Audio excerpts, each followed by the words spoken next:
These are important issues, and I look forward to hearing from you, the candidates, and you, the realtors in attendance today, and how we can work together to address the housing and affordability challenges we face. I'd now like to hand over to our moderator for today's event, Darcy McLeod. Darcy is a longtime realtor in the Maple Ridge area, a past president of our association, a current director of the Canadian Real Estate Association, and an all-around good guy. I'd like to invite Darcy McLeod to the stage. Thank you.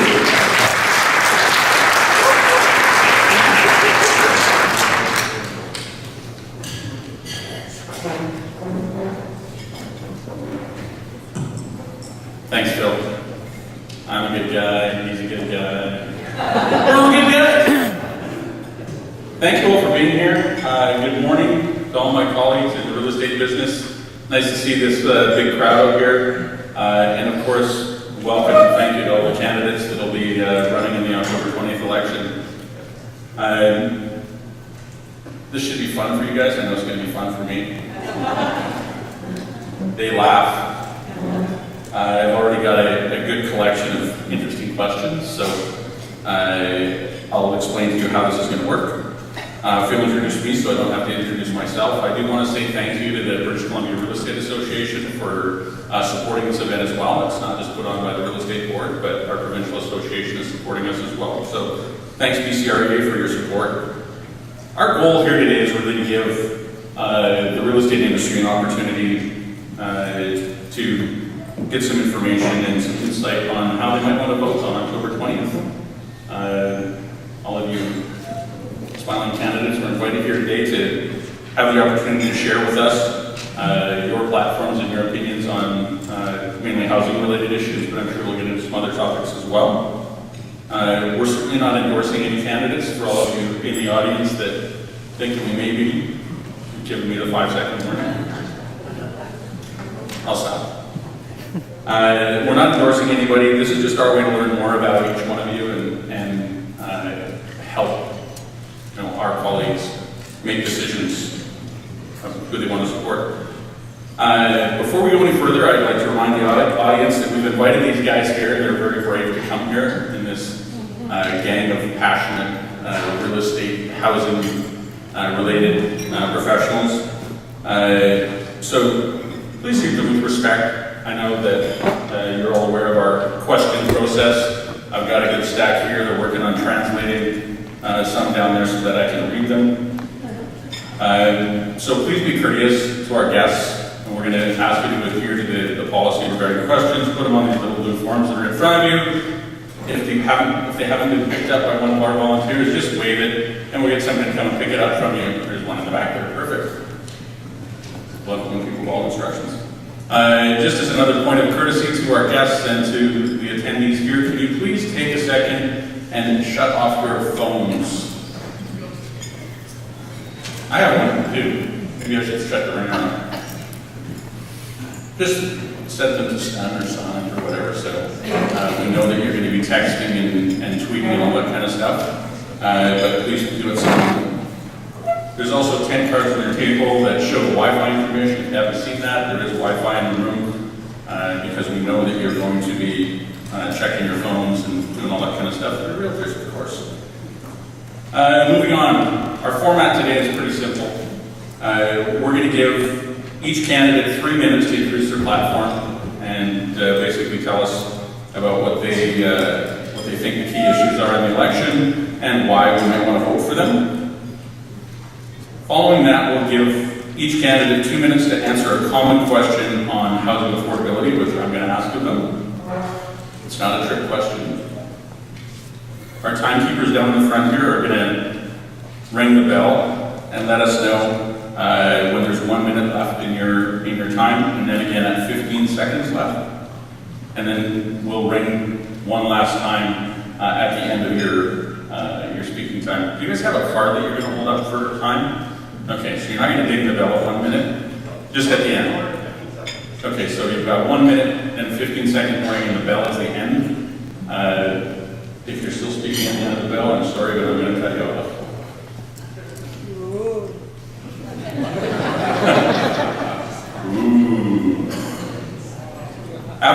question, we'll move on to questions that have come in from the audience and some that have been gathered from our Government Relations Committee. I have lots of questions, so there'll be no problem filling up the time we have allotted. I also have some other questions just that are rattling around in my own brain that if I have time, I'll ask you those too. Just for some extra fun. After questions, we'll give each candidate another 2 minutes to make their closing remarks. And kind of close off anything that maybe was left unsaid or they heard from somebody else that they might want to add to. This isn't a debate between the candidates, so we ask that you ask the questions based on your own platform and try to avoid criticizing each other. I've done this before, so I know what sometimes happens. We're trying to remain civilized. Sometimes it happens. And I'd like to introduce the 7 candidates that are sitting here on my left, in no particular order, obviously not in the order that they're seated in. Hector Bremner is with Yes Vancouver. David Chen is with ProVancouver. Red Harding is with Vancouver First. Ken Simmons with the NPA. Kennedy Stewart is an independent.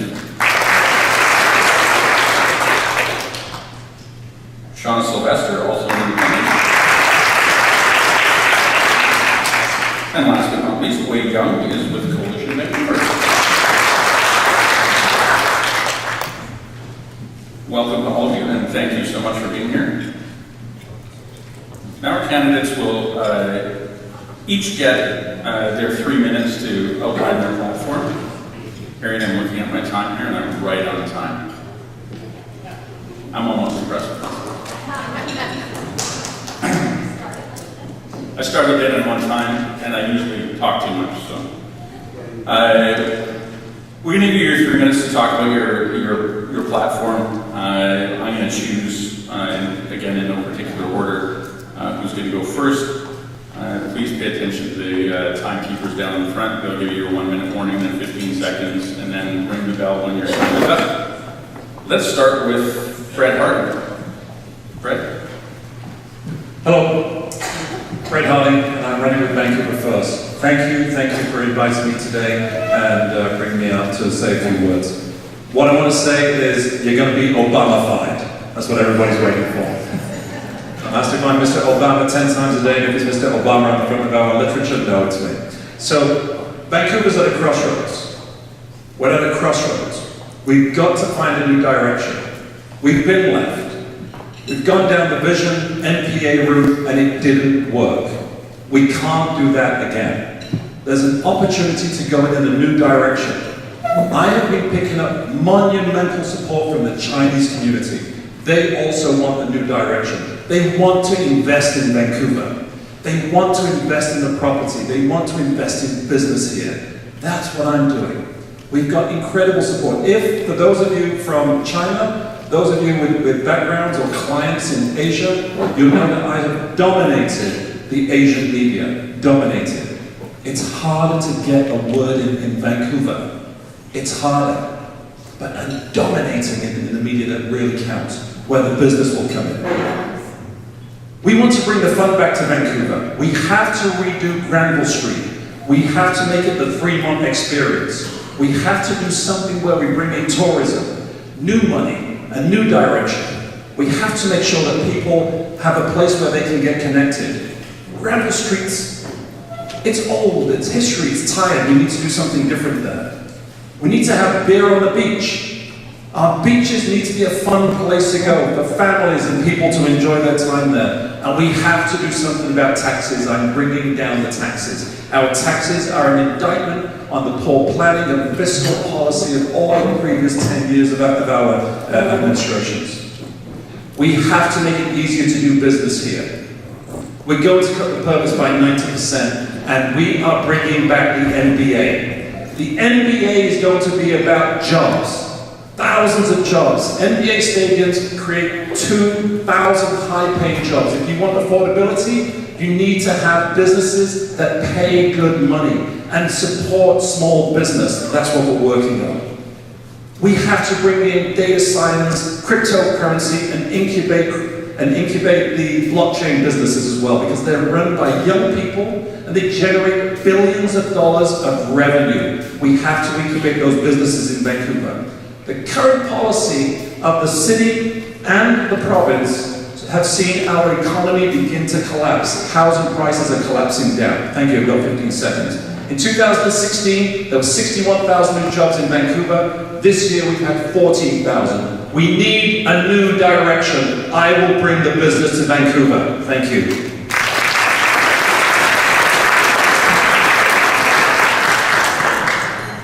Very passionate, Frank Kearney. Next up, let's go with Shauna Sylvester. Shauna?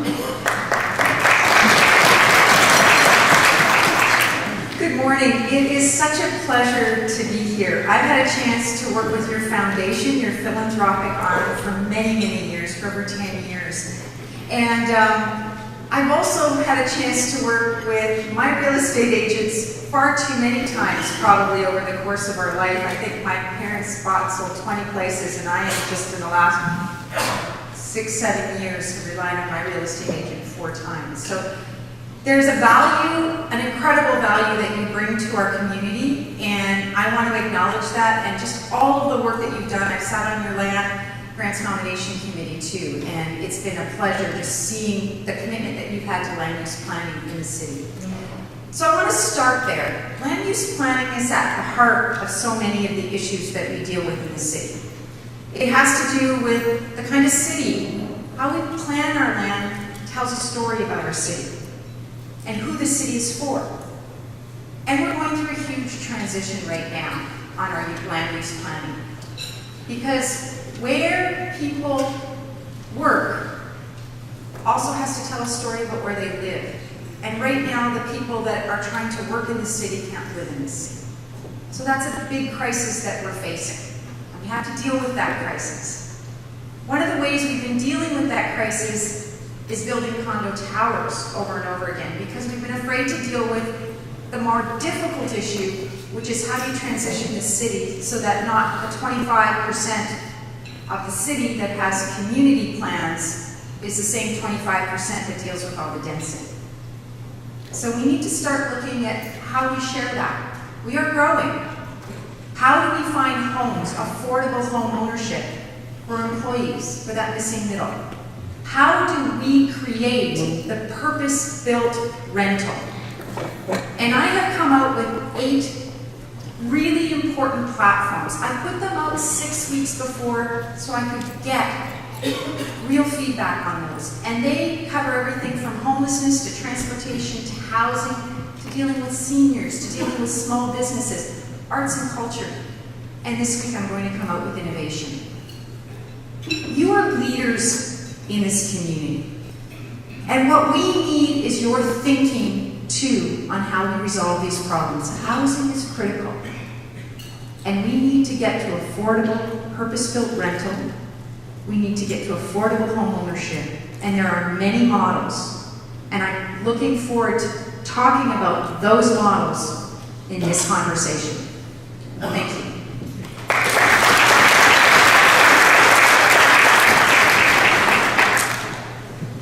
Up next, let's go to Kennedy Stewart. Good morning again. Thanks very much for having me here today, and thanks very much for all the work you do. First, I'd like to acknowledge we're on the unceded territories of the Coast Salish people. 1/4 of all residential building permits are issued by the City of Vancouver. 1/4 of all the permits issued in the region are issued by the City of Vancouver. That peaked out at about 8,000 in 2015. This year, we should expect about 5,000 to be issued. The City of Vancouver plays an incredibly important role in terms of how real estate works in this region, and the City of Vancouver plays a key role in that. So I'm gonna come back to that throughout the debate, talking about permitting and speeding it up and making sure the business is working. But as a political scientist with a PhD from the London School of Economics, I can tell you right now what we're facing is an angry public. The public is angry about what's happening in the city. They can't find places to live, the rents are high, and that's reflected in the polls. You'll see today there's a new poll out about council. I won't talk about the mayor polling, but the council polling shows that we're going to have an incredibly fractured council. The Green Party is half of Vancouver residents say they're going to vote for the Green Party. So you're going to have probably 4 Green councillors. The NPA and COPE are tied, essentially. So if you think of what the council is going to look like, it's going to be fractured and it's going to be a very different council, but still with a very incredible, important job to do. So there's lots of skills at this front table here, but I have a unique set of skills. I have been a member of Parliament for 7 years, and in that job, I've actually brought politicians together to get things passed in Parliament. So I work with Michael Chong, who's a Conservative MP, ran for leadership, to get the Reform Act passed in the House of Commons. The only vote that Stephen Harper lost in the last Parliament was a vote on my piece of legislation to bring electronic petitioning to Canada. And I work with Brad Trost, who you may know was another Conservative Party candidate for leadership, but a very, very different views than me. So I have the skills to bring folks together and make things happen. So my plan for affordability in this city, to make sure the public is with us, to make sure that what we do at City Hall reflects what the public wants, and essentially de-stress the city to make sure that people can live and work here, is to build on the current plan the City of Vancouver has to build 72,000 homes over the next 10 years. My plan is to build 85,000 homes over the next 10 years, but a lot of them focused on affordable rental housing that's built on city land. Essentially, my plan for the private sector housing is unchanged from what the city already has planned, which is about 35,000 units over the next 10 years. And then we'll also build 25,000 apartment rentals. So I hope it gives you an outline of what my skill set is and what I plan to do as mayor, if elected, is to bring people together and make sure that if you work here,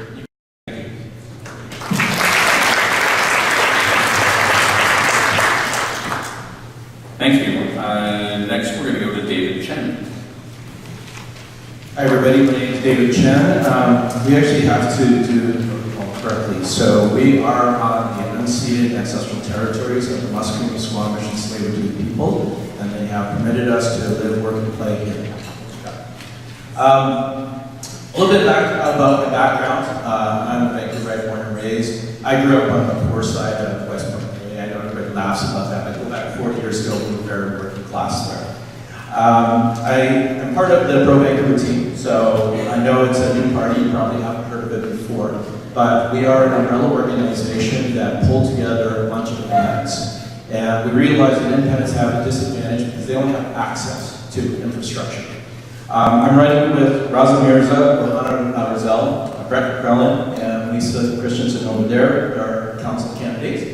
And we've got Greg Edgelow, Rick Hurlbut as our Park Board Commissioner candidates, and Tiffany Kindred as our School Board candidate.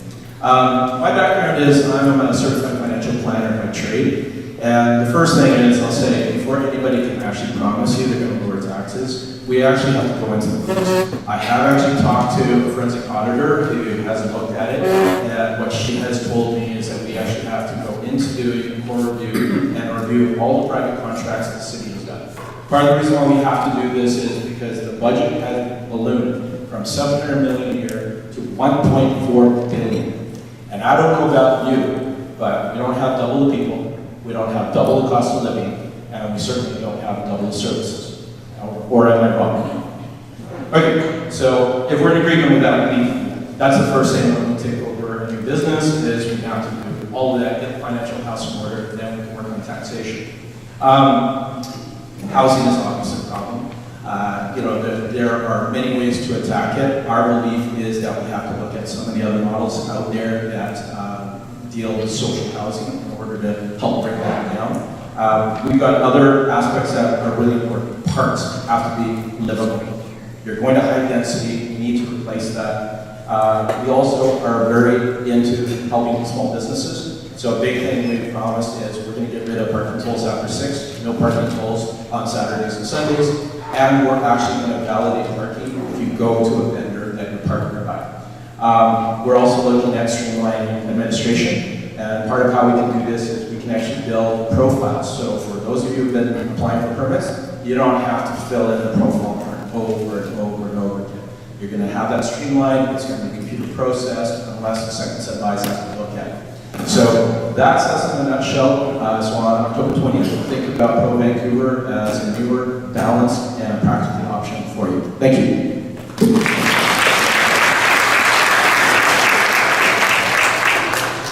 Thank you. Next, we're going to go to Wade Young. Thank you so much for being here today, because I know all of you have very busy days and very busy clients. My name is Wei Young, and I was born in Hong Kong, immigrated to Vancouver when I was 4, so I've been living here for over 50 years. And like Shauna, I've worked with many realtors as well, because I've probably moved about 20 times in this city.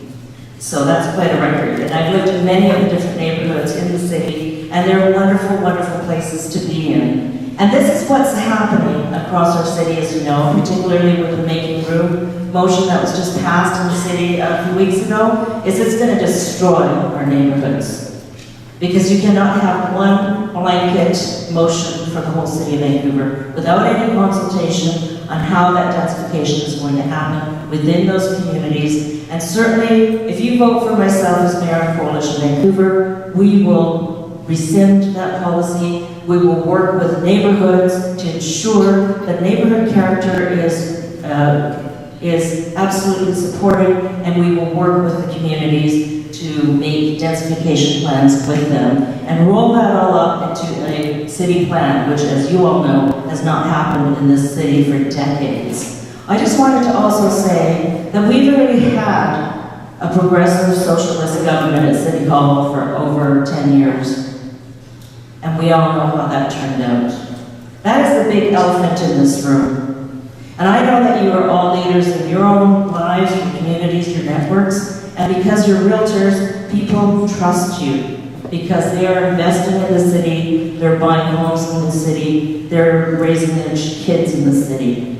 It's time for a wholesale change, because we need to bring people's voices back to City Hall. We desperately need that, because we are tired of the big developers, big businesses, unions and special interest groups that have taken over City Hall and have sold the city out from underneath our feet.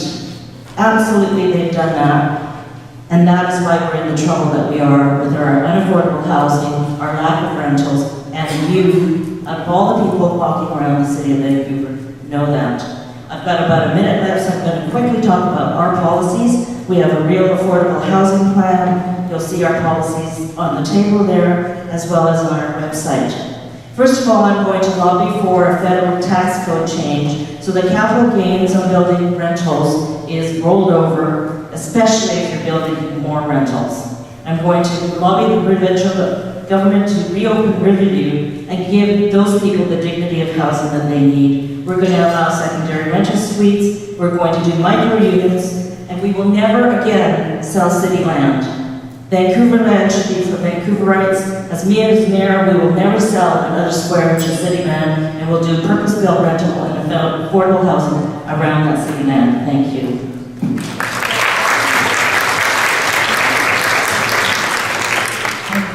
Ken Sim. Thank you very much for being here. I think it's important that you understand why I'm running for mayor.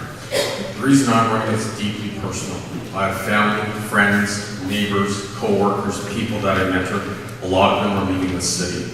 We have lost a huge chunk of our younger population that have left, and a lot of them aren't coming back. Our seniors, they are either leaving by choice or they're being forced out of their own homes. I have 4 boys. My eldest boy turned 17 years old in July. He does not see a future for him or his friends in Vancouver. And he's not even thinking about affordability.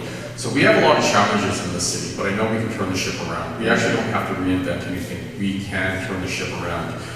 Who I am, really quickly, my parents immigrated here in '67. I was born in 1970. I went to 5 elementary schools in 7 years, not because we were flipping real estate. It was because we couldn't make rent. We were one of the families that you hear about today, so I understand how people feel. Things did get better. I did go to Churchill. Jennifer's there. Went to high school with her. I paid my way through university. I graduated from the Sauder School of Business. I'm a chartered accountant. I worked at KPMG. I did time in audit, forensic accounting, and corporate finance. Then I traveled the world and became an investment banker in Vancouver, Toronto, and London, England. Then I went into private equity in Toronto. In 2001, my wife and I, we both quit our jobs. She was 3 weeks pregnant at the time. We had some pretty bad experiences on bed rest. And so that led us to start up this little company called Nurse Next Door. which now we have 200 locations across North America. We have over 5,000 employees. It's probably closer to 8,000 employees. I don't share that story out of bravado. I'm trying to paint the picture. I understand what it's like to run a large, complex organization. The City of Vancouver is a large, complex organization with thousands of employees and a lot of moving parts, and it needs help. And I know with my NPA team and myself, we can turn the ship around. Second company, Rosemary Rock Salt, we make bagels, that's another story. Our platform, in 45 seconds or less, we will be working on housing, we will be supporting our businesses, because that's the other part of affordability, and we'll be supporting our seniors as well. On the housing front, 3 things. One, we're going to allow for 2 secondary suites in all the houses across Vancouver. That will give us immediate relief on housing pressure in terms of rental rates. And it's not just living in a basement suite, it would put downward pressure on rental rates in townhomes and condos as well. We will clean up the permitting process. We know how to do that, having run a business for 20 years. And the third thing we're going to do is we are going to build purpose-based rentals on city-owned land. You are going to hear plans today of people trying to build 85,000 units in the city over the next 10 years. That is the equivalent of building 7.5 Olympic villages every single year. That plan's not attainable.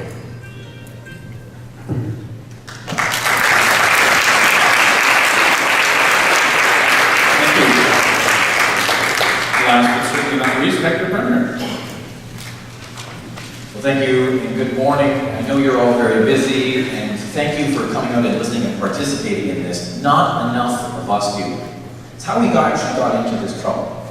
Municipal politics, unfortunately, is overlooked, but it is the one that affects our lives the most. And nobody knows neighborhoods and knows their neighbors better than the realtor. You know who we are on a deeply personal level. You know our kids' names. You know how much money we make. You know where we work. You know what we care about. You know our values. That is what has been missing from City Hall. Policy making is about political outcomes, not people. It's time to get beyond the tactics and get to a real strategy for Vancouver. When I came out to Vancouver, we had nothing.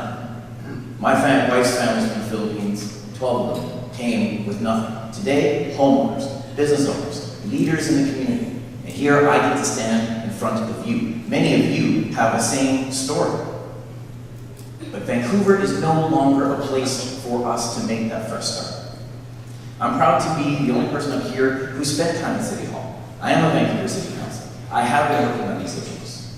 And now I'm asking for your permission to elect not a chaos committee and not 4 more years of the same, but a team with a real plan of small business owners who are on the front lines of employing people here now, struggling to keep their businesses open. We have a real plan to fix housing. Today you will hear some tactics, but a strategy matters. In here are real ways forward, not just talk. It's important to remember, my friends, that the Vancouver's housing crisis is self-inflicted. We've been doing this to ourselves. We have not taken a leadership role. We have not built the housing we need. And we have stared this crisis in the faces for years and passed the baton to more status quo politics. But we can say yes to better. It's time to set a new star on the horizon. It's time for us to march forward in the same direction. It's time to argue about the how, not the if. We have been saying no to young families. We have been saying no to immigrants. We've been saying no to small business and investment. But now we can say yes. I'm hoping you'll join me in this, and I'm looking forward to this conversation and taking your questions. But my friends, remember, tell your friends, tell your clients, that now is the time. 2018 is the year that we need to fix housing, that we have been kicking the can down the road for too long. It's time to take action. It's time to do this now. Let's say yes. Thank you.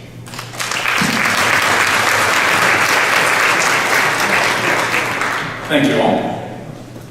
Great job. Now we're going to move on to a common question that I'm going to ask of all of you. You're going to have 2 minutes to answer each. We're going to start at this end of the table if we can, and just move down the table and give each of you 2 minutes to answer this question. The question is this: There's a general agreement, and I think all of you mentioned it in your speeches, that affordable market housing is out of reach for most first-time home buyers and even many step-up home buyers. We see this every day in our business. Please tell us the details of how you plan to increase the supply of affordable market homes. We'll start with you, Ken. Thank you. As we all know in this room, the cost of a condo or a house, 25 to 50% of that cost is tied up in permitting fees, CACs, delays, carrying costs. So there are two things we're going to do. One, we are actually going to change the way the permitting process works. We are going to permit by exception, or we're going to review by exception versus reviewing every single application that goes through the permitting process. So as it relates to single-family homes, any home that is built on a 66-foot lot or smaller, if the plans are put together by an accredited individual, let's say an architect or some other person that we approve of, if they have all their documents in a row, approved, it goes straight to construction. We are going to change the way the permitting process works. The second thing we're going to do is we're actually going to change the way CACs are assessed. There are a couple of things. We're going to actually make them transparent.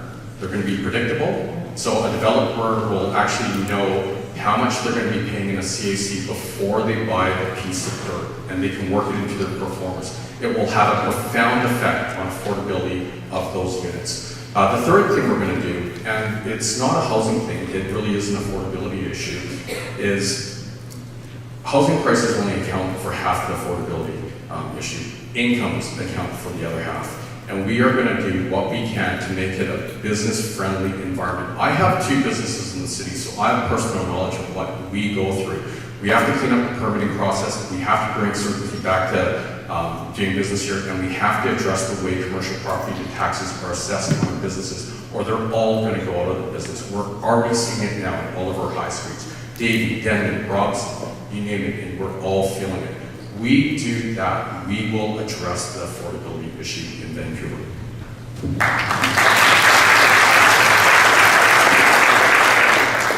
So there's two parts of this, and I think you've handled really well, Ken, the first part. How do we bring the cost of construction down? Rapid permitting, really streamlining that process, really making the CACs visible. What are those community amenity contributions? And you'll hear a number of us talk about that. But there's also the second part, which is very important, the kinds of affordable homeownership opportunities. And I see four big ones. So 3 of them are more incentivized, different kinds of models. I know a number of you as real estate agents will know and understand these. The first, equity co-ops. I live in an equity co-op.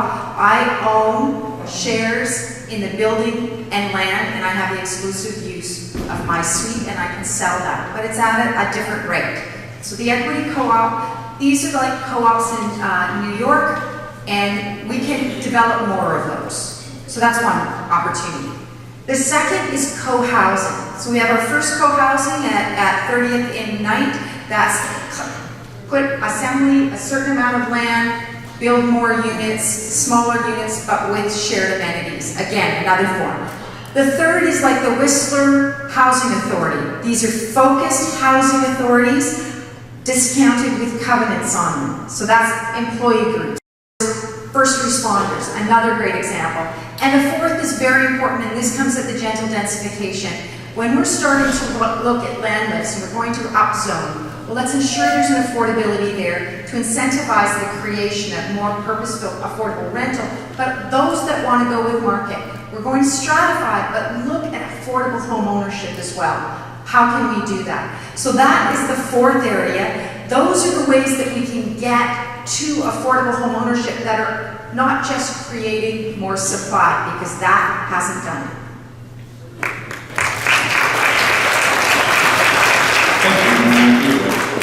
I completely agree with the previous 2 speakers in terms of reducing the permitting times. And we all know in this room, because you're very informed about this, that taxes for building in this city, there's about 107 of them. And it ranges from, as Ken was saying, 25% all the way up to 54% for building condos and rentals and stuff like that. So it's exorbitant. The city has become addicted to these city taxes, and we need to look at ways of reducing that, and we will. As a former member of Parliament for Vancouver, I was also part of the Red Tape Reduction Committee and the Rules and Regulations Committee in Ottawa, where we took a whole departments talking about managing complex organizations. And we also managed to balance the books in Ottawa, which is what I plan to do with the City of Vancouver. But very quickly, going back to affordable housing, I think it's really important for us to recognize that there are different stages in time for families moving through, people moving through housing in Vancouver. As a young worker, obviously, as a young family, and also as a senior.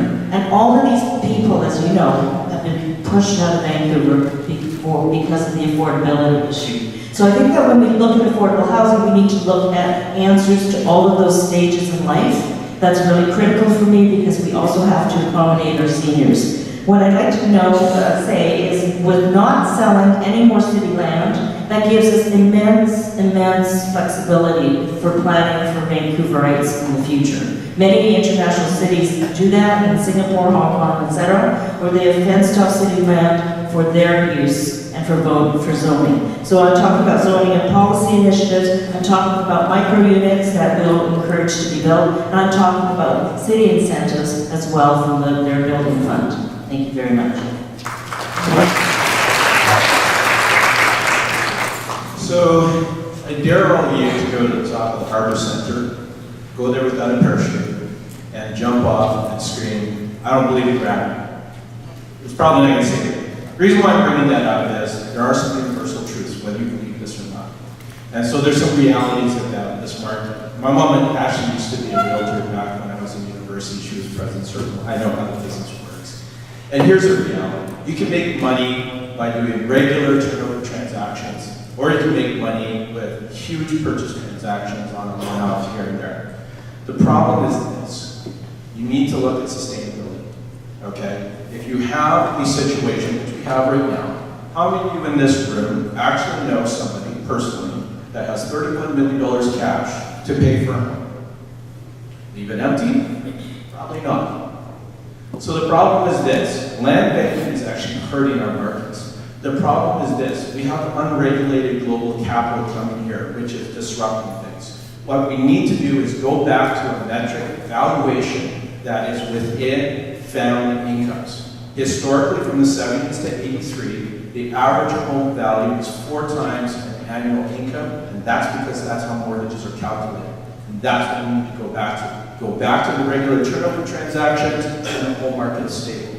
So first thing is we need to disable land banking. So EHT, it's got to go up, but I'm not targeting snowbirds, I'm not targeting retirees. So graduating tax credits, or if you've been here for 20 years plus, you're not going to pay it at all.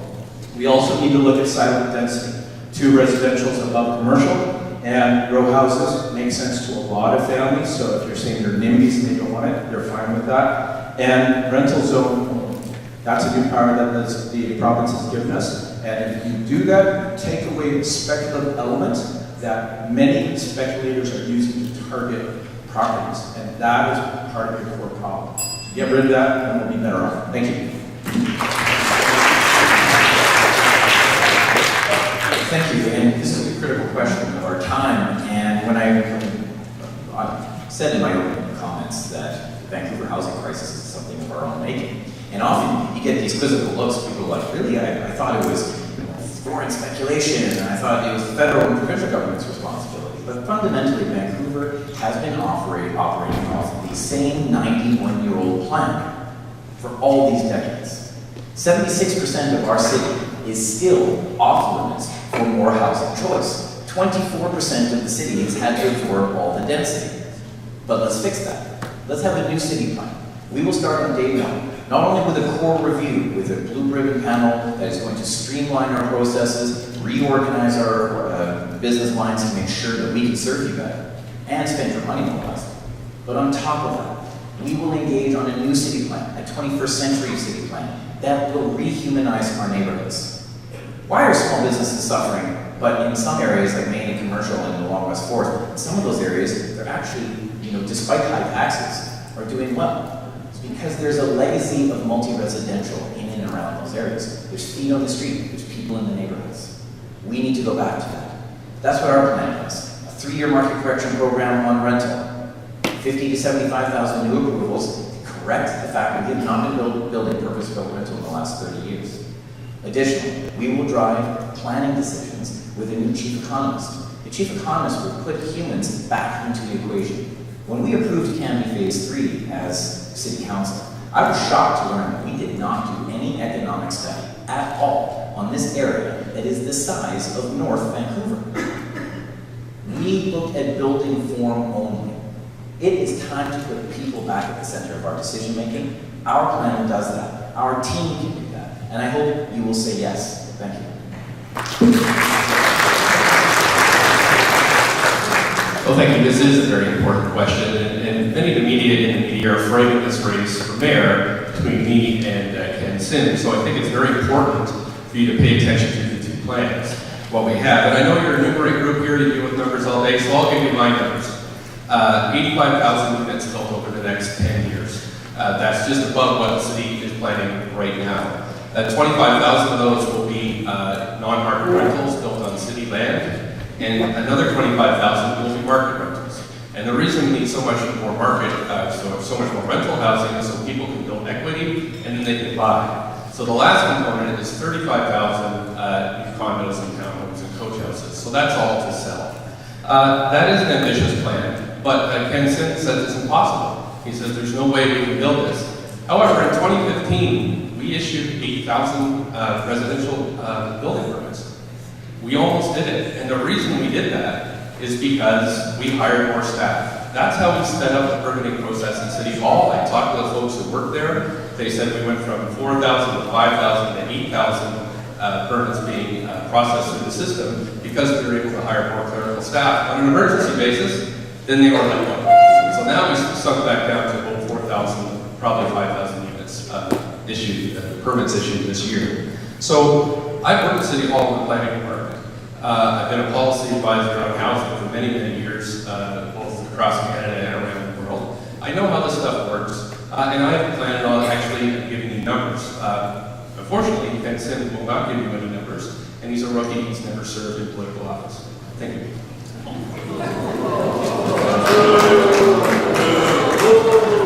Be nice. Thank you. My turn. Let's hope Obama you one more time after that section there. We do need a new official city plan. We do. But here's my take. We're beyond affordability. We can stabilize prices, and the policies of the provincial government and the current administration has collapsed the prices on the very top.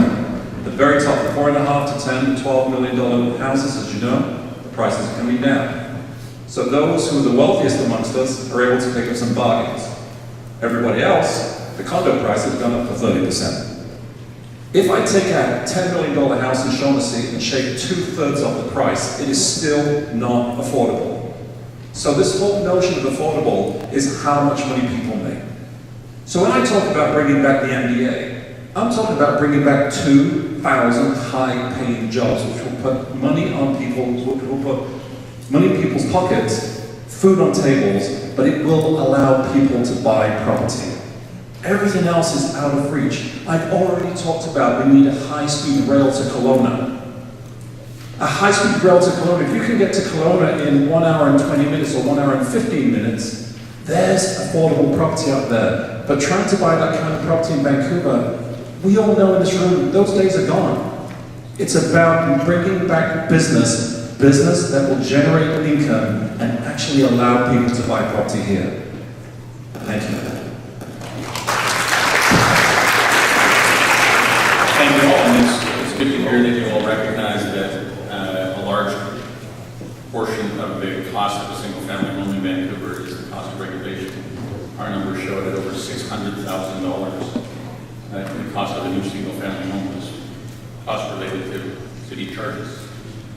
So I'm glad you recognize all that. I'm going to move on to questions that have come in. If you look over here on the podium, I've got a bunch of piles of questions here. And for those of you that are texting me, I appreciate you have my number.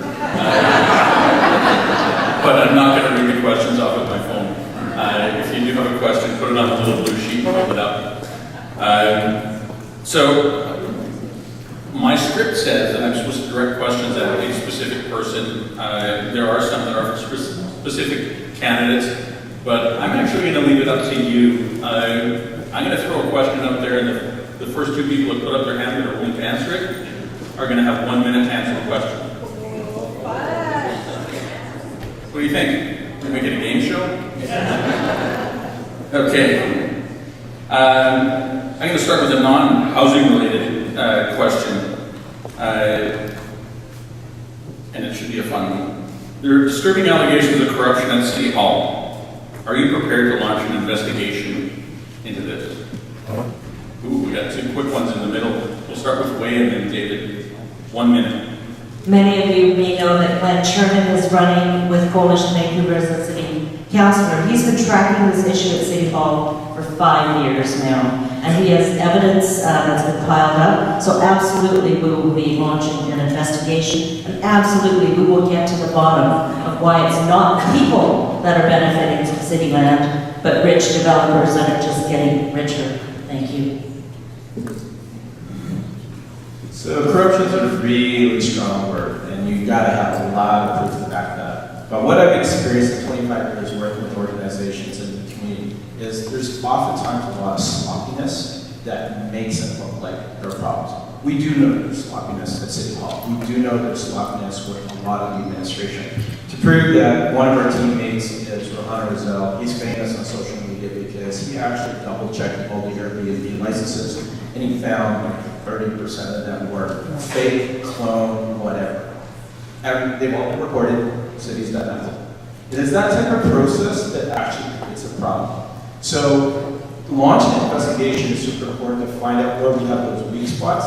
I don't think there's a kingpin of anything, but we do need to clamp down on that because a big problem we're having is with enforcement. And I'm sure lots of you face this. You have competitors that are breaking rules and nobody's enforcing them, and it's causing misery. That needs to change. And we're prepared to take over, investigate it, and enforce it. Thank you. Thank you. I know that was a difficult question to answer. I'm going to move to another City Hall related question. City debt's at an all-time high. How do you propose to implement your policies without increasing taxes to homeowners? Ken was up first, and then we're going to go down to Hector.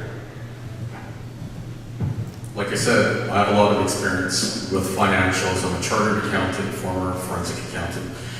It's going to be really simple, and it's not going to be a witch hunt, and we don't have to get rid of people. At the end of the day, if you look at how budgets are come about in large organizations, they take the budget from last year, they increase it by about 2%, or in the city's case, 7% a year, and then they roll with it. And then about a month before the year end, all the departments say, wow, we have $15 million that we have to spend. We either spend it or we lose it. So they go above and they spend it. So in our first year, all we're going to do is stop that spend. It's that simple. And if you look at the context of the budget of the city of Vancouver, over the last 10 years, it's gone from $700 million to $1.4 billion. It's doubled, but the population hasn't doubled and the level of service hasn't doubled. So we know there's a lot of room there.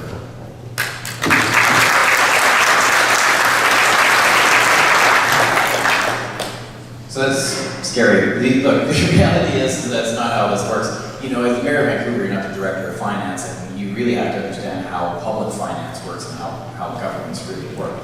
The reality is, my friends, we've been cheating ourselves out of revenue. It's the Warren Buffett rule of compounding interest. So long as we continue the stunting of our growth, we will continue to be shorting our own revenues against our expenses. That's how we got it. Don't believe me? Look at Burnaby. Burnaby, Hacks, and Surrey. Now, they carry positive amounts for every one of their citizens. Burnaby, our neighbor, has $2,000 in cash for every one of their citizens in reserve. We hold a debt of over $425. It's not a matter of just cutting spending. We need a core review, and we have Greg Reimer, who led the core review, for BC Hydro, found $70 million in operational savings, yes. But this is a question of revenue. This is a question of a city plan. This is a question of building the housing we need for the people who need it today and capturing that revenue for public benefit.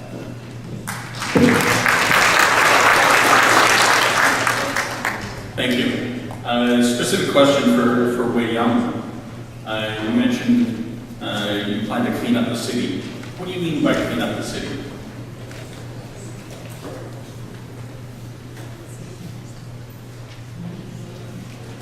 I'm so happy that somebody asked that question.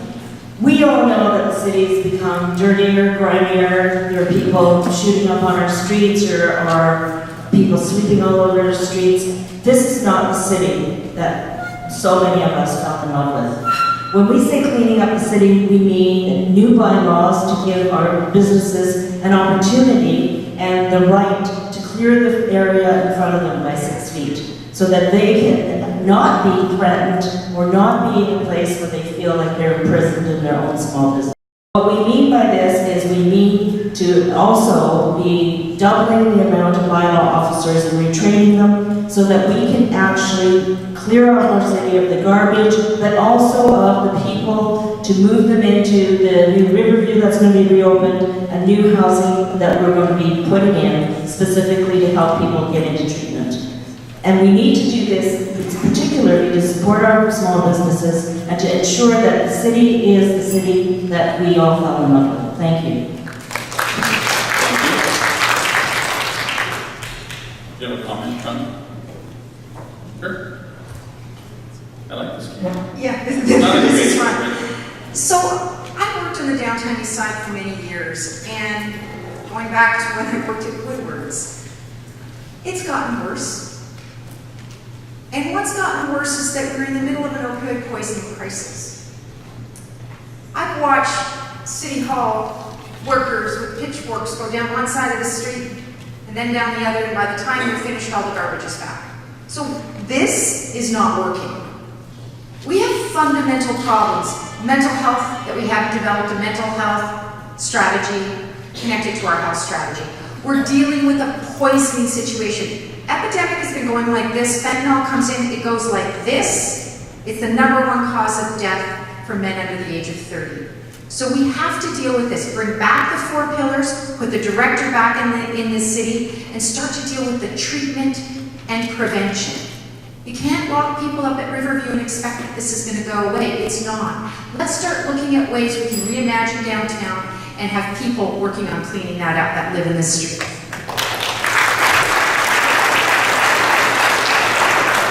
Thank you. We're going to go to another fun question. Bike lanes. What are you going to do with them? Who wants to tackle that one?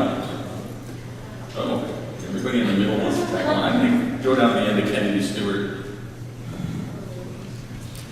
Well, part of my job as an academic, I'm a tenured professor at Simon Fraser, was to actually work on city branding exercises. So a colleague of mine and I did a branding exercise for the city of Calgary, which they used. It's thinking about what the city is, thinking about how we sell ourselves internationally. And one way we sell ourselves internationally, it's a huge draw, is that we're the greenest city in the world. And part of that is actually doing stuff that makes you the greenest city in the world. So I know there's been trouble with bike lanes. I hear it all the time. It's like people talk about how they can't afford housing and then they move to bike lanes. And I think that we do have a plan in place now, Transportation 2040, which has laid out how we'll deal with bike lanes over the coming years. Every year, though, there is an annual review of what's happening, and I think what we have to do is do a more thorough review to make sure what we're doing with bike lanes is matching with what citizens want. Thanks. Thank you, David. You also have in there.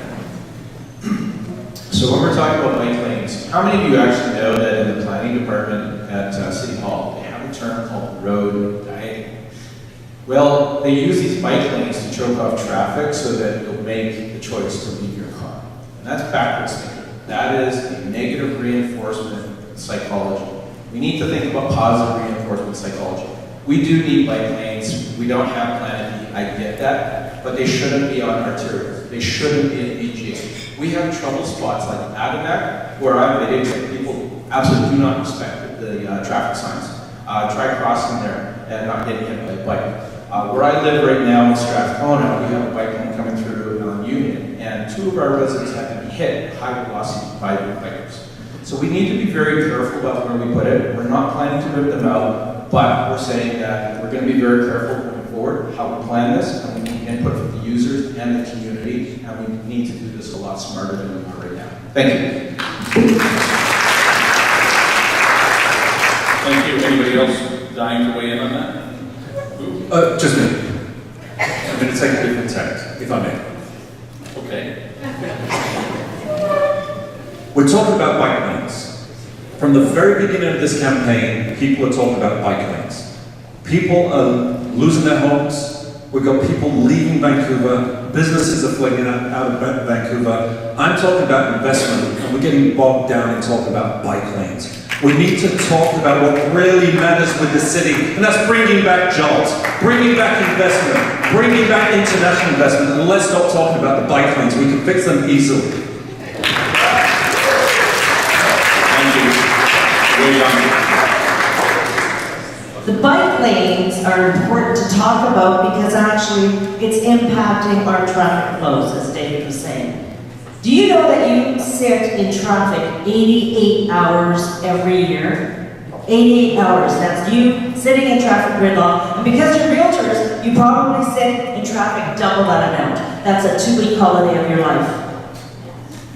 Every time you phone a plumber, because he has to sit in traffic for 88 hours, you're paying 15 to 20% more to live in the city, to get produce into the stores, to get a plumber to your house, every single time. That is driving the cost of living in the city ever higher. That is why reducing the bike lanes and looking at free-flowing transportation in our city is important, because you have to tie that down to your wallets and making livability in the city more livable. That is why the bike lane talk is very important. Thank you. Who would have thought that bike lanes would be such a hot issue? I'm going to move on to something that's probably more exciting to us in the room, the empty homes tax. Particularly with the announcement of the provincial speculation tax, share what your feelings are on the empty homes tax. David, you've already been there. Go down to the far end. So the very first day I launched my campaign, I said we're going to abolish the empty homes tax. And here's why. When the current mayor sent out the census, 8,000 homes came back as empty homes. That was a constituted crisis. But the city actually gave a dispensation to 5,000 of those homes. 2,000 of the remaining 3,000 homes were deemed empty homes because the people didn't fill out the census. So we're left with approximately 1,000 homes. Greg has said to begin the administration for this program is $7.5 million and $2.5 million a year to administer that program. End the empty homes tax immediately. It's a scam.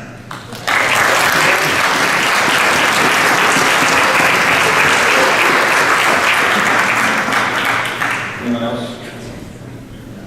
We'll go to Ken, and then David, you mentioned it in your speech, but we'll go back to you after. Yeah, that's very well said. The tax isn't effective. We should be allocating the resources that we have at the city and put them somewhere else so we can work on affordability. There are other candidates leading in the polls that actually want to triple that tax. David? So as I alluded to earlier, here's your problem. You got a limited amount of land, and that price is going to go up, and you have land bankers that are holding that property, not doing anything with it, not turning it over. Whether you accept that reality or not, that's your problem. And if you're looking for affordability, you're not going to get it until you remove that element. That is why I said you need to have something that, like a laser beam, focuses on that problem. We've been born on everybody here, and the empty homes number is higher than you think. Okay? You can see there's a bunch of boarded up places, but we've also knocked on a lot of doors, and we've seen inside they're empty. Right? That is where our problem is. Like I said, I don't really care if it's your second-year home, whatever. That's not the target. The target is physically empty land banked home.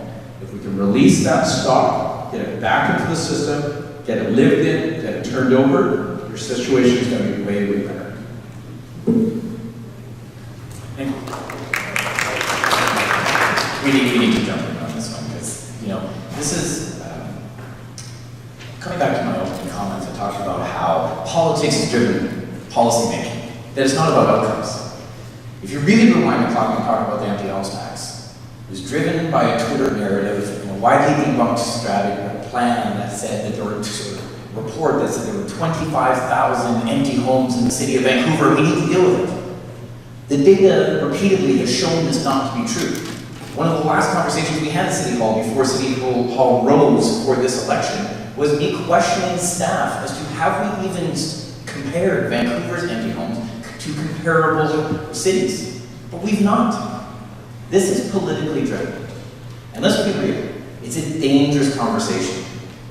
The speculation tax, the empty homes tax, all of these things are thinly veiled narratives to find a boogeyman to solve our problems. But we cannot fall into this trap. It's dangerous. We need to stamp this out. We need to fix our housing. We need a city plan, and we need to build what we need and stop trying to scapegoat people.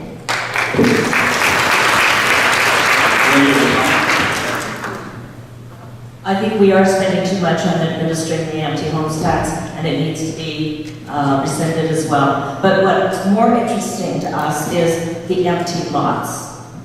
There are numerous empty lots owned by different developers in the city that are at a low rate of tax, and why are they not being taxed while they sit there and development is not happening? So that's something that we will certainly be looking at when we take over City Hall. Thank you. Thank you. We're going to go to another question I'd like to have everyone give us a 1-minute answer to. We've heard a little bit about efficiency of permitting at City Hall. What strategies will you employ to increase efficiency in the permitting process at City Hall? And let's start at far end and work our way this way. Yeah, so our plan is to open the permits and licensing office until 9 p.m. We don't see an issue with that. We don't see any pushback from the union simply because it will assist with job sharing and childcare for the staff. And we want people to apply for their first permit from home. There is no need in a digital age where you have a conga line of people at 5 a.m. waiting to get their permits. We're going to streamline the process, cut it by 90%, and make sure that people get their permits done. Well, this is a central issue to how we build in this city. And so I've been talking all summer with folks involved in this. Again, I used to work at City Hall. I have many students that are now at City Hall. So part of the problem is when you have 4,000 permits next to 1 year and you jump up to 8,000 permits, but you have the same staff capacity, it's going to slow down. And this is like any business. So what we have to do, we have to bring in, if we want more permits, to more quickly speed up, then we're going to have to hire more staff. What's been dangerous through this debate is the amount of disparaging that's been happening from the candidates about City Hall staff. Morale there is pretty low now. And what you need is a motivated workforce to make sure that everybody's doing their job. So if we keep slagging the employees at City Hall, it's not going to do that. So we'll need to get more staff in City Hall, especially at the clerical level, to push these permits through. But we've got to stop slagging them. We've got to make it a great place to work, and that will speed things up. Thank you.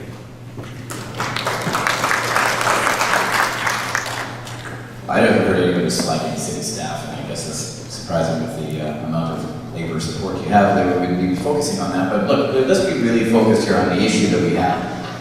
Permitting takes a long time because we don't have a city plan. We're the only major city in North America without one. We do not have city-initiated pre-zoning, so outright use is really confusing, and you have layers on top of layers. We're going to begin the negotiations right away to correct that. So city plan, pre-zoning, and then conducting a core review to make sure that we have a focused, staff-supported, and more technologically advanced to join comparable G7 major cities. Technology integration into the permitting approval process. But there's other things that the City of Vancouver is doing.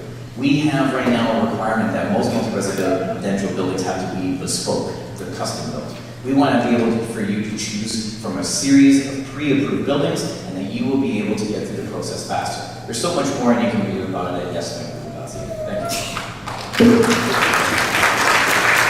So in the financial world, the insurance industry already dealt with this. And what they found out was when they were doing applications, it used to be like physically, manually dealt with, like City Hall. What they did is when they computerized, they actually got the computer to do the underwriting for about 90% of the cases. They're approved within 10 days. That last 10% that might need a second set of eyes.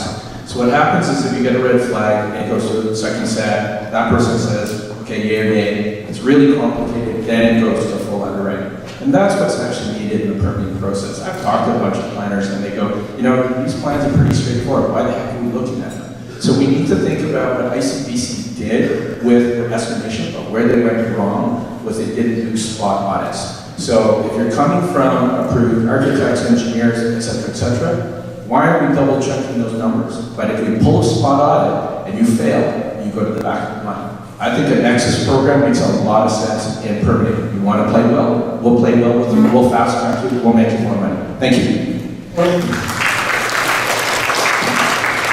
I was also actually a senior policy advisor with the Department of Immigration when we put in the Nexus program. So that was something I actually worked on. Along with the fact that for 20 years I ran my own social policy consultancy business, and this is exactly what I did. I worked with different governments, departments, whether provincial, federal, or even the city of Richmond, to streamline all of their services at the city. So I have a lot of expertise in this area and a lot of experience in this area. And what we need to do with the permitting process, which you know is terrible, why does it take people 4 times as long to get a permit in the city of Vancouver than it does in Burnaby and Richmond?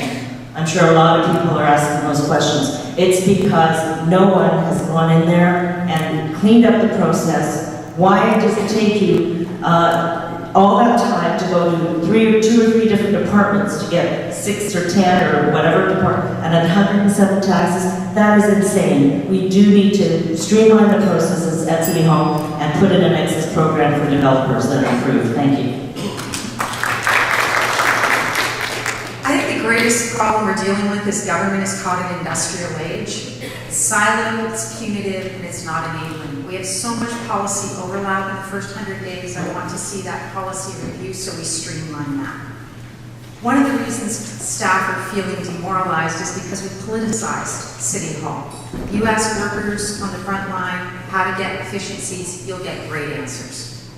The issue is that we've got to start listening to the people working in City Hall, streamline those permitting processes, speed them up, bundle them, digitize and modernize our City Hall so that City Hall is an enabler of the things that we want, which is innovation, business that functions.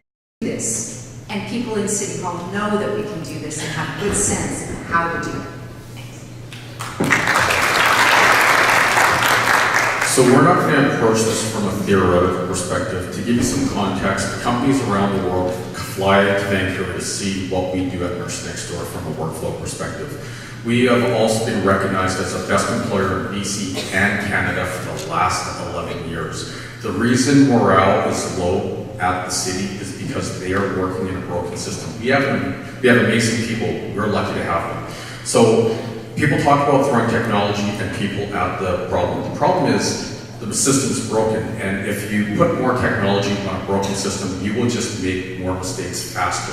The problem with the people issue is our people that are currently there, they can't make decisions. So throwing more people at a process where you can't make decisions make it worse. And we tried that back in 2016. What we are going to do is we are going to manage the permitting process by exception, Nexus, and also we are going to walk through the process together with all stakeholders and clean up the workflow going forward.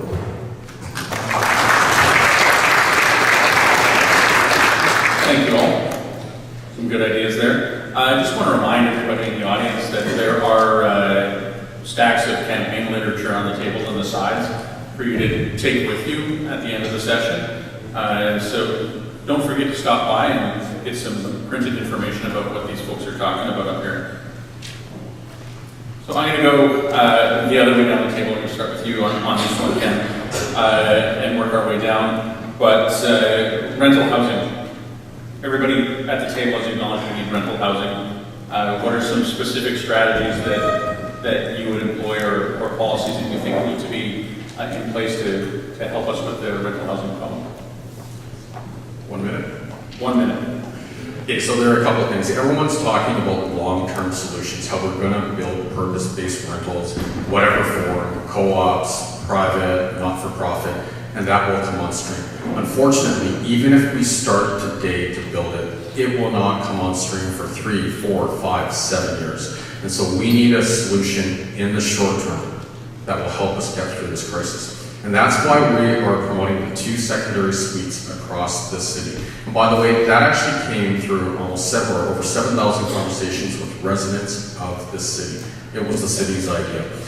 When we have 2 secondary suites in homes across the city, if a few thousand people take us up on the offer, we will create housing for 6, 7, 10,000 people, and that will actually put downward pressure on rental rates in townhomes and condos as well. And it will support our businesses because people will be able to live in all the different neighborhoods. We don't have to figure out transportation right away. We will get more people working in all our local communities.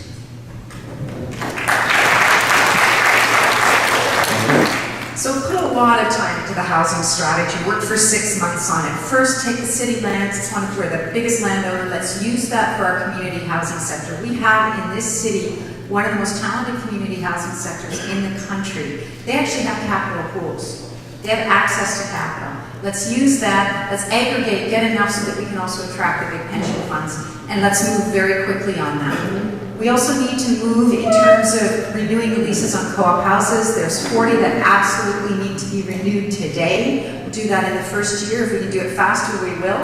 And that's 6,000 families that are in a precarious housing situation because for the last 10 years, this government has not renewed those leases. I think we can do more on co-op housing. I think we can develop further. I also think, and as I've talked earlier about housing authorities, where we put covenants on land and maintain the reduction in the cost that those people are either renting or paying for, and enable the next group to also appreciate that discounted rate. So there is a lot. This isn't rocket science. We can get this done. Those are all excellent ideas, and it's certainly ideas that Coalition Vancouver supports. We also believe that we can increase the number of rental housing by supporting that with homes and laneway houses. In addition to that, we will not sell, as I said earlier, another inch of city land. We will leverage that land with builders and developers through zoning and tax incentives and policy incentives to build rental units specifically around transportation hubs, because we feel it's important not just to have the rental, but also to have access to transportation and ease the transportation in the city at the same time. So that's very important to us, and because we know that as people age and transition from single to family to seniors housing, that needs to be available to people at all stages in life. Thank you.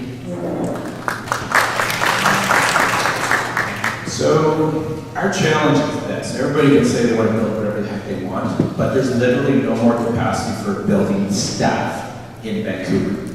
We got on our team a builder who is completely tapped out, they can't find more workers. So here's your problem. How are we going to build it that fast? So we've actually looked at the temporary modular housing, and I know people go, oh, you know, who wants to live in a container, but they're not actually containers. They are actually Lego block units. A 60-year lifespan. They have the same interior that a lot of electric condos have. It's a stopgap measure, but it's fast. We got a cheap build, we got a fast build. It takes 3 months to put it in place. It takes 5 people to put it in place. We can get it 6 stories high. We can get the supply up, and then work on the rest of the problem. The other part of the problem, we got to look at more co-ops. You know, the problem is that there are a lot of people that want this. They can't get financing. And I've looked at past projects the city's gotten involved with where they actually co-sign for it, and that will help a huge part of the problem. Secondary suites is a problem because we have cute streets, we don't have more capacity. Thank you. Yeah, 40,000 new basement suites is not only something that young people should have to aspire to, or even something literally possible. It's not something you're going to do overnight, and it's quite frankly silly. Purpose-built rental has been illegal in the city of Vancouver for 30 years. City of Surrey is trying to catch up. They built their first purpose-built rental in 30 years last year. Cut the ribbon on it. For 98 units, 2,000 applicants. There's a need. We need purpose-built rental and we need it now. We're going to start right away. I'm taking the learnings from Seattle and from Portland and from New South Wales and Australia. And in here you'll read a real market correction program. It's a 3-year program. It's very aggressive. We're going to prioritize rental. We're going to pre-zone and we are going to bonus for density. No CACs, and you're going to be able to choose from a suite of buildings that have been built before to expedite approval times. Purpose-built rental, even if it's not built, if it's in the hopper, it bends prices down. That's what's happening in Seattle now. My friends, we need to do this. We need to do this now. Your children, my children, are counting on us. I actually agree with a lot of what Hector says, we haven't been building the rental housing because lots of the industry's been focused on the condos. But now I've been talking with the small and medium-sized developers and they're ready to go. They've kind of been changing their long-term outlooks to focus on market rental. So my plan is 25,000 not-for-profit houses built on, rental homes built on city land, run by nonprofits, and that is for families making $80,000 a year or under. So that's how we can keep our workforce in the city. Tech workers don't want to live in basement apartments. They're not going to move to Vancouver to work in the tech sector and think, oh, my dream is to live in a basement apartment. That's not going to work. We actually have to move to the rental. So the 25,000 nonprofits, but then the 25,000 market rentals. And this is what the industry is ready to do. We can get this built. We need to streamline. I love the Nexus idea, but also the focus specifically on getting this rental built and pushing those permits through City Hall. Temporary modular homes are already failing. They're not the answer.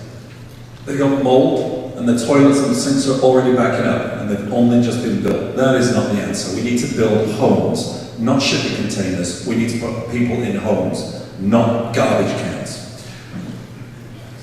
We need to build a second core in Vancouver on the south side. But we also have enough space in our schools. We have 22 schools which are underutilized. We have a shortfall of 9,000 students in the schools.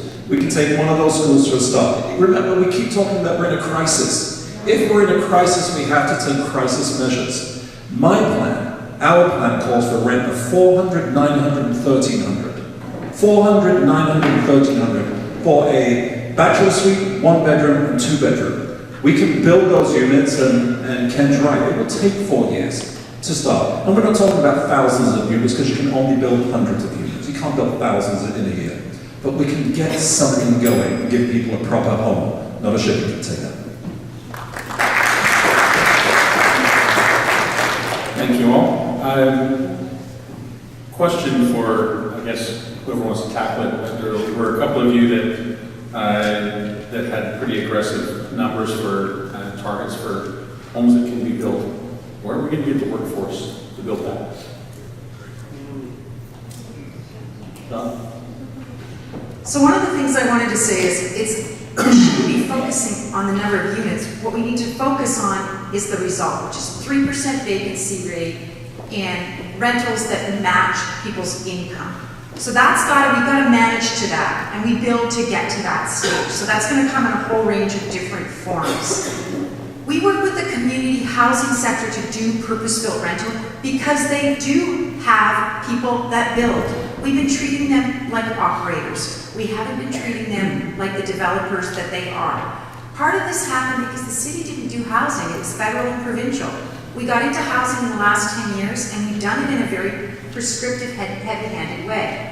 And so we tended to go through a certain kind of we go with the private sector to build, and they have to go out and find those.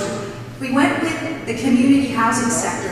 They have whole contractors. They have a whole community of people that come to that building process. And that's our starting point for purpose-built affordable rental.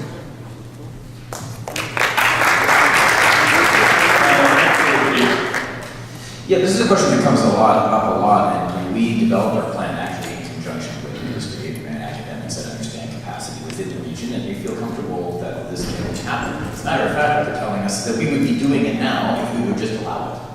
But then there are also the challenges that, remember the Olympics? Olympics was a big deal. Not only are we a building boom at that time on the residential side, but we were also now having to build these new facilities, and we had these major construction projects. We will re-engage the province and federal government to make sure that we can get workforce plans to draw people into Vancouver. And the City of Vancouver will put up plans to make sure that even if we need to create workforce housing in interim, we will do that. But these are good problems to have. The alternative is to shrug our shoulders and to say, well, you know, it's hard, we're just not going to do it. The fact is, nobody should be mayor of Vancouver in 2018 that is not willing to set ambitious targets, that's not willing to get their job done, and is not willing to do what it takes to fix housing.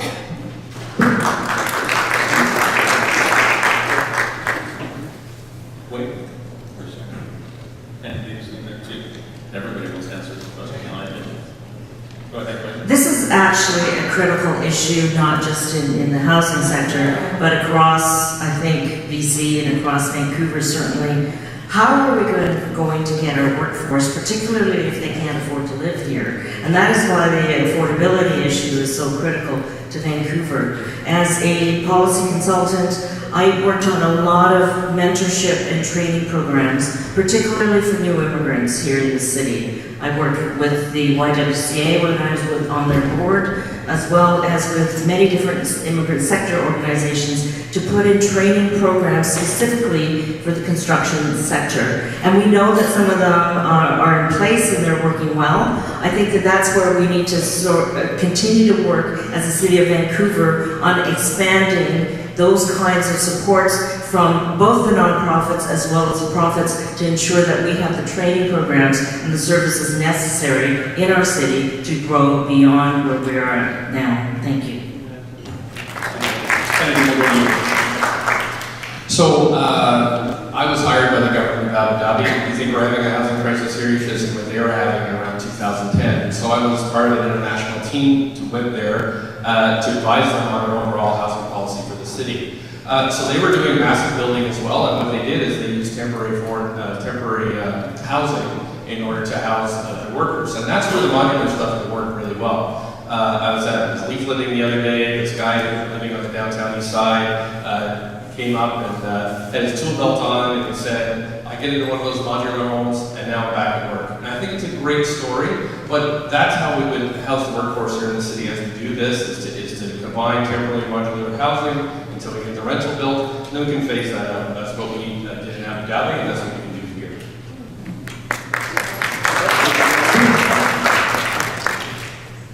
Look, I don't think there's anything wrong with being audacious.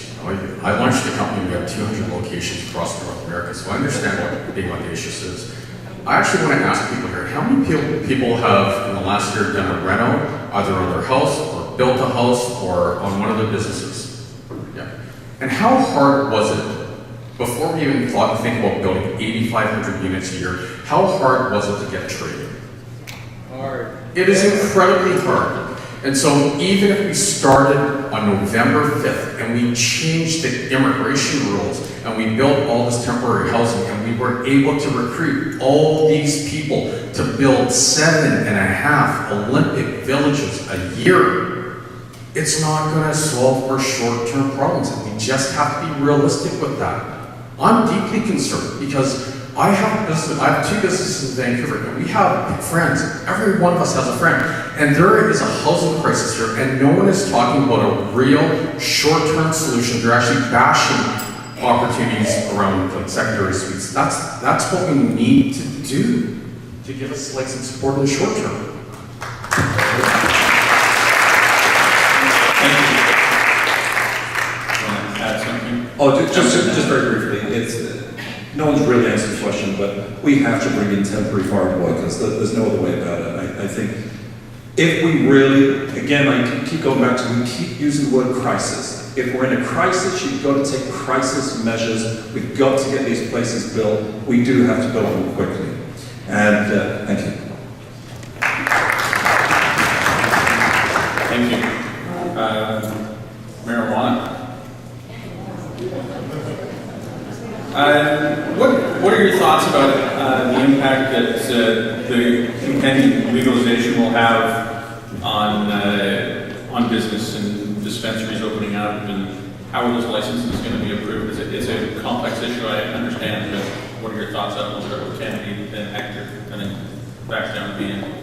Well, in Parliament, I've been in the middle of all this. This has been running through for quite a while. Sat on the committees. We're looking at both C45 and C46. I actually got an amendment to C46 when it comes to impaired driving to make it a little tougher on that side, to make the streets a little safer. For me, you're going to hear a lot of negative stuff about cannabis, but I see it as a huge opportunity for this city. It is one of the stock market is raging with people investing in this, and what we're not talking about is the research and development possibilities here in the city. So we're obsessed a lot about retail. That's not where the money actually is. The money that we can bring to this city would be on research and development. So it's not hippies, smoking pot in the corner. It's people in lab coats that are doing pharmaceutical research at, say, our brand new St. Paul's Hospital research facility. It's also the recreation, replacing alcoholic beverages with cannabis-based beverages. There is a lot of opportunity here. I want to go and grab that and make Vancouver the research and development capital and the cannabis capital.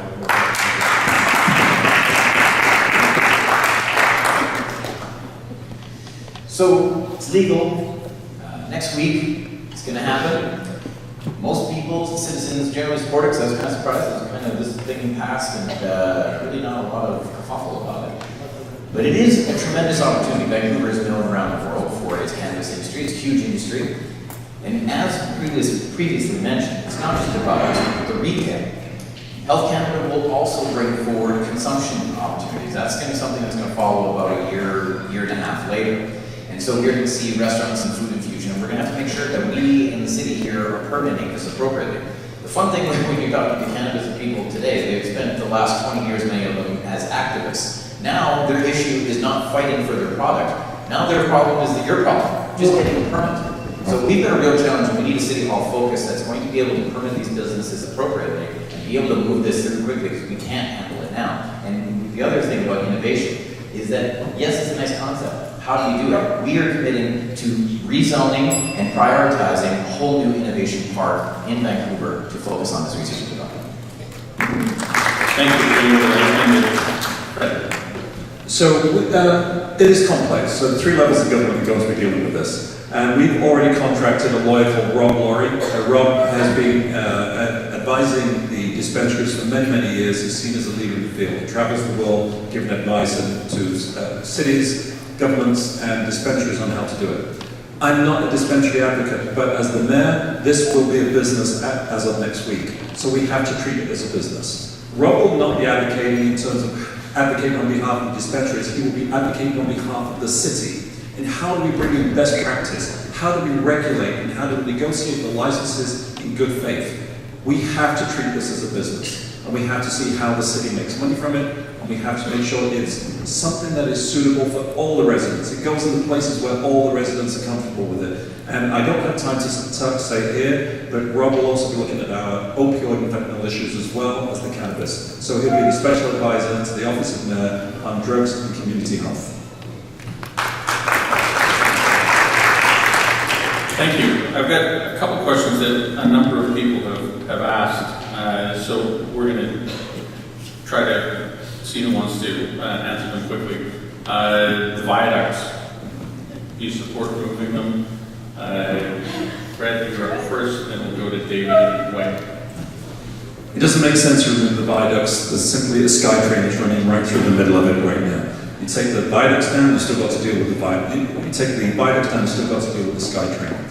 Produce Row has got 1,000 jobs that depend on the viaducts staying where they are. If the viaducts go, those jobs at the Produce Row must move out to somewhere like Chilliwack. That means the produce that we buy in our grocery stores is going to be trucked in from Chilliwack. And there's a lot of NGOs that rely on the produce that they provide free of charge as well. That will be gone. We need to keep the viaducts. David? So I used to live in Yaletown at the Max, and we were right beside BC Place. Something that people won't know unless they live right beside those stadiums is when there's a game on, either at the beginning or at the end, try taking an emergency vehicle through the craziness of all the jaywalking. That's the reality. Now remember, St. Paul's is moving out of the downtown core, which means your only medical facility is going to be Falls Creek. And if you don't have a way to get emergency traffic across to there, how popular is it going to be to live downtown? So we got to keep them. I mean, at the end of the day, it's $90 million to upgrade it, it's $120 to replace it, it's $360 million to tear it down and put roadways in, which will now jam you up trying to get emergency traffic out of there. So we need to save it. Now, another thing is, it's not popular right now, but we can also push to save St. Paul's. If we do that, we've got a medical facility, we retain your 24-hour businesses, and then we can talk about removing the viaducts. Thank you. We have always supported the viaduct staying because of the excessive cost of removing them, but also, as David was saying, regarding the transportation routes. The engineering department has not figured out the slope issue regarding the viaducts as well. So not only is there the SkyTrain and the emergency vehicles, but how do you get up that route and into downtown? That has not been solved yet. And so the viaducts, the other thing around the viaducts is that since they were built, this city has actually not put any money into the viaducts. When you travel around the world, Tokyo, some Seattle, the viaducts in those places they have made into places of destination. In Seattle, they're putting murals, tall murals. In Tokyo, there's stores and boutiques and art and parks underneath them. There are things that we can do with our viaducts to make them cultural and arts places that we could go to, and so therefore we support the viaduct staying. Thank you. I just want to inject some facts about this situation here. So traffic can be managed. Pedestrians can get across the street and traffic will get through. Chunks of concrete were falling off the viaducts and they are seismically unsafe. So the engineering department came back and said, look, you have two choices. Like many of you deal with this with an older home. Is that it's going to either cost you X amount of dollars to renovate it, or you tear it down and you replace it, or you do it something else. So the city ultimately made the decision, based on expertise, on engineers, not just opinions from the internet, but engineers have said, we can replace it with a road. Now, Vision Vancouver told you this whole thing about, we're going to remove the viaducts, but there is a road that's being replaced. We're taking an elevated road, and we're putting it on the ground. We're unlocking a lot of opportunity to build some affordable housing. I voted against the Vision Vancouver plan to basically build condos in a park. I think we can do so much more better. I think you would think of a whole lot more interesting things to do with our downtown core than simply luxury condos in a park. But we are going to make sure there's a depth of affordability in there, there's jobs, tourism, and industry in there. Thank you. Thank you all. You want to add something, Sean? Yeah, I want to add to what Hector is saying, that we've got a tourism dead zone down there right now. I lived on the east side, having to go into downtown for 30 years of my life. I did that. I can tell you there's a lot faster ways to get downtown. It's chock-a-block on those viaducts. It was for a highway that was never built. They're falling down. This makes no sense. Right now it's the more tents underneath those viaducts. This is crazy making in terms of trying to keep them. There's nothing about those viaducts that make this a better city.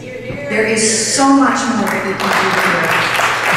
Hawkins Alley, you can start to look at the Black history of this area, really focus in on Chinatown, really make this a vibrant, cultural, affordable housing, other kinds of housing, help Falls Creek get their park finally. Thank you. Thank you. We're going to close off questions now, but I do have about this many left. So what I'm going to suggest that we do, and it's up to your participation, but we'll send you these questions by email, and time permitting, if you can respond to an email to us, we'll post it for our members to see and just allow everybody's questions to be answered. We're going to move on to allow you to have your closing remarks. So each of you is going to have 2 minutes for your final comments. Anything that you'd like to say to this group before we close? We'll start with you, Ken. Well, I can see by the attendance in this room, a lot of us are frustrated with the last 4 or 10 years of what's happened in the city. Homelessness has gone up, affordability has gone down, congestion has gone up, the list goes on and on. I know there were a lot of big ideas that were talked about here today. Ideas are easy. actually making them become a reality is a lot more difficult. Myself, I've run a large, complex organization. I know how to get things done. This election is different than other elections. The stakes are incredibly high. We're talking about the futures of ourselves in this room, our businesses, our kids. And if we don't get this right, if we don't turn the ship around, there may not be a Vancouver as we know it. And so we need a change in direction, and we want to be that change, myself and the team at the MPA. And I know we can turn the ship around. All we have to do is change our approach. Myself, as you know, I've run a large, complex business before, so I understand what it takes to run the City Hall. And I do believe Vancouver very quickly can be that city again where people can afford to live, we can have great careers, and people can enjoy everything the city has to offer. So thank you. So I have 18 years of experience on corporate boards and 20 on nonprofits. And one of the things I learned a long, long time ago is that you don't manage at City Hall as the government, you govern. And you allow your professional staff to manage, and you govern to results. You govern with clarity, and you hold people to account. I don't feel that's happened. I feel like we've had too many people in the weeds managing. And so we need to go to governance. We're going to have the most divisive city council we've ever seen. I am the only person on this council that gets paid, that gets asked around the world to convene people, to facilitate across difference, and to bring them together to get to work. I do that in Afghanistan, in conflict zones around the world, and I get the phone call when things go wrong in the city, and including in this city. It's my job to bring people who don't agree together, help them understand the issues, help them move to solutions. We have solutions in the city. We have great solutions. What we need is a government that understands what it is to enable. We get to make history with this election. We have never had a woman in 132 years. A woman with deep experience, 30 years of working with other levels of government, and the capacity and knowledge will move this city to where it needs to go, to be thinking about the future and to putting the pieces in place to get us there. Thank you.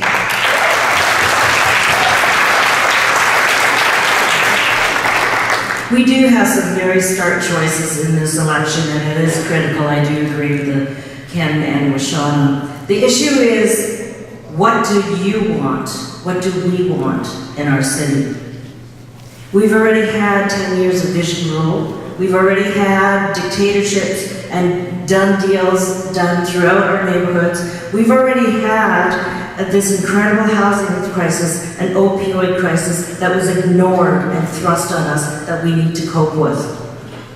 This is why we formed Coalition Vancouver, because we wanted to be a voice for the people. There are no backroom boys, there are no unions, there are no big business developers. There is no one that I have to answer for, that we have to answer for if we're elected, because we are all standing forward to serve the people of Vancouver, to serve you. And that is something that is significant and very, very different, I believe, with Coalition Vancouver and myself as mayor. I have over 35 years of experience working with community, provincial, federal governments.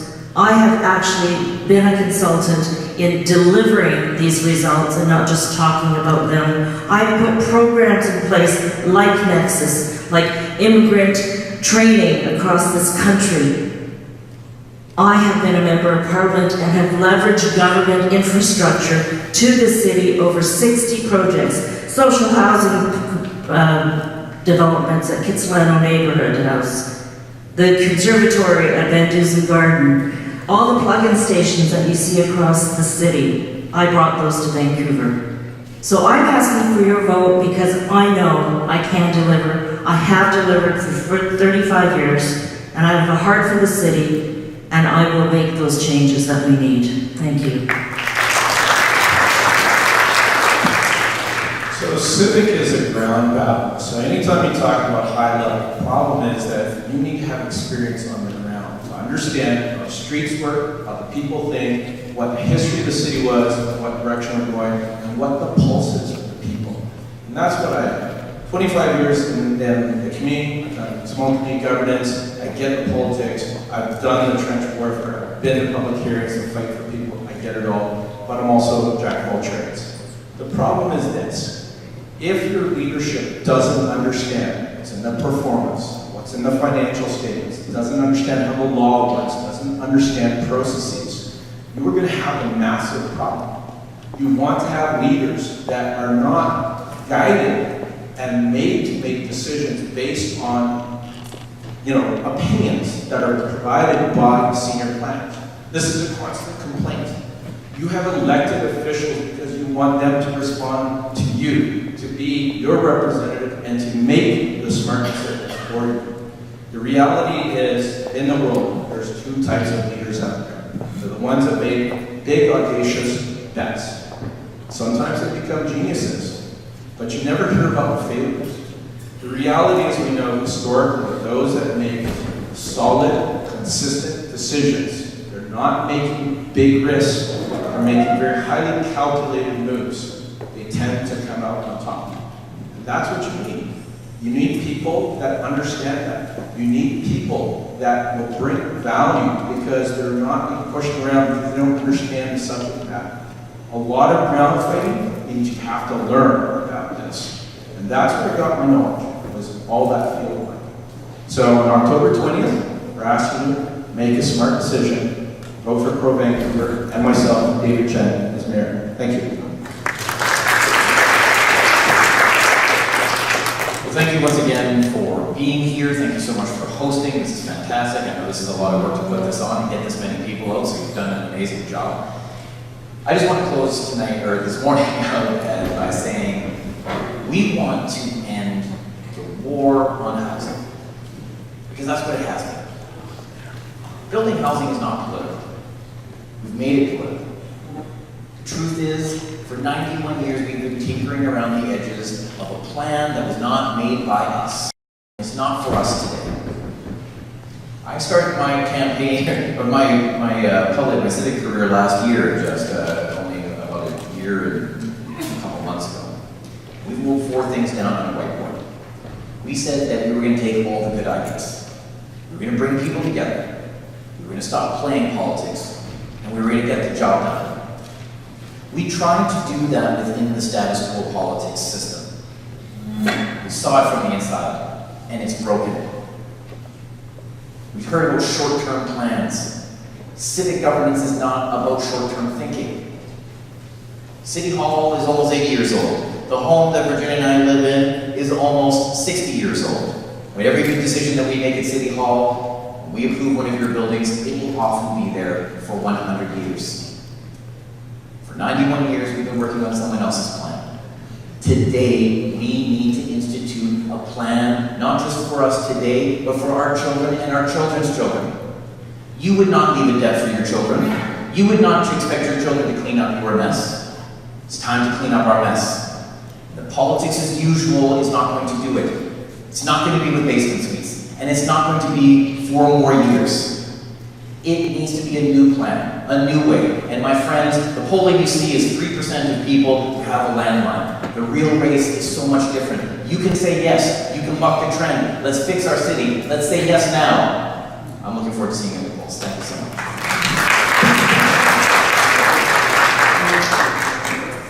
So, when I was a professor at Simon Fraser, it was a great job, and people used to ask me my opinions all the time, and it was, kind of considered a bit of a community leader.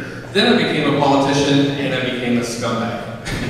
That's how the world thinks of politicians, and it is a kind of a nasty place to work. I know that after being there for 7 years. People don't trust politicians, they don't trust political parties. But I want to take you to October 20th when we elect a new council, and it's going to be a fractured group of folks, mostly new faces. Most have never served in government at all. But that doesn't mean the world stops. That means, we always risk recession if interest rates going up at the same time as inflation. We've had all this wobbly stuff around NAFTA. We have complex negotiations with the federal government when it comes to SkyTrain and housing, with the provincial government when it comes to opioid treatments. So So what I know is we need somebody at City Hall that's going to be able to pull folks together. I'm a very good friend with Adrian Carr, who I expect we'll see on council with a number of her colleagues. We've known each other for 10 years. We're friends. I expect we can see Gene Swanson at City Hall as well, who I get along with very well. And I think that we're going to need a mayor that knows how to do politics, in the sense that can make things work, and so the city doesn't grind to a halt. I've been in 2 new parliaments where we had a 200-person turnover of MPs, and look at the government now; it's frozen. it doesn't work. A lot because there's too much turnover. So I can provide stability, and I've tried to lay out a plan that I would bring in, if elected, to try to convince the other councillors to approve this, to move forward with building housing. It's an ambitious plan. There is some work that has to be done to guide it through, but I hope that you'll vote for me on October 20th, because I have a plan and I have the experience to bring people together and make sure the city works for everyone. Thanks very much. I want to echo what's been said. I want to really thank all of you for coming out and giving us an opportunity to state our platforms. We are in a strange situation with this election. The MPA has been shattered. They've lost a lot of their support to my party, Vancouver First, and we're a new party. We have dominated with the Chinese community. They are supporting us in droves and in huge numbers. They're backing Vancouver First. We are now the only party that can stop the onslaught of the NDP coming into City Hall. My friend here has promised to raise the empty homes tax by 3 times, triple the empty homes tax. You've just heard him say that he wants Gene Swanson to work with Gene Swanson on council. I sat beside him when he said that just 2 weeks ago in Carnegie Hall after Gene Swanson said Schultz wants to introduce the mansion tax. We will be taxed to death if Vancouver First is not the party that brings this to a halt. My friend Shauna said that she's the only person here who's called to deal around the world and negotiate on behalf of governments. No, you're not. I've also been called by the government to handle a crisis. I've been called and I go to China and I negotiate business deals, multi-million-dollar business deals in China. I negotiated and just got a business deal in Korea, multi-million dollars.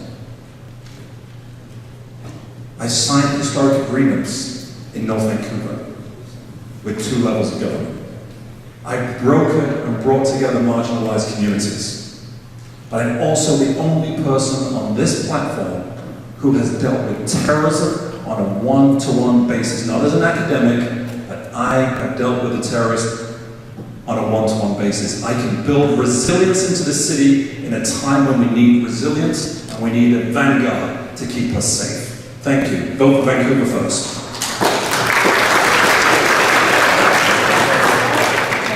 Thank you all for your comments. Thank you to all of you for being here this morning.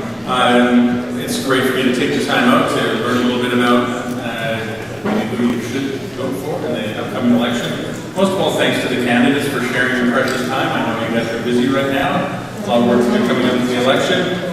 Thanks again to VCRA for the financial support. Best wishes to all of you in the upcoming election. I know you're going to work hard to get what you can done. So again, thank you very much for being here this morning.